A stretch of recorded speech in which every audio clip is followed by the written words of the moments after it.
বন্ধুরা, আবারও আমি আজকে একটা ছোটো মাছের রেসিপি নিয়ে আসলাম। প্রথমে তেল গরম করে নিয়েছি, এখন পেঁয়াজগুলো দিয়ে দিলাম।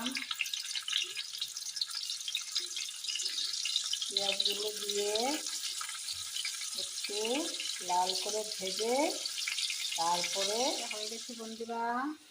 এখন কেটে রাখা ভেন্ডিগুলো আর কাঁচা লঙ্কা দিয়ে অনেকক্ষণ নাড়িয়ে তারপরে মশলা দিয়ে এইভাবে কষিয়ে নিচ্ছি বন্ধুরা। মশলা দেওয়াটা দেখালাম না।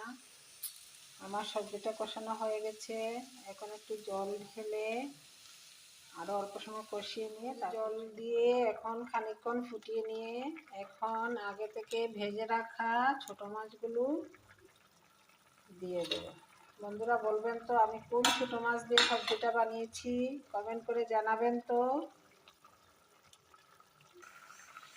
ছোটো মাছের রেসিপিটা হয়ে গেছে বন্ধুরা, এখন আমি নামিয়ে নেব।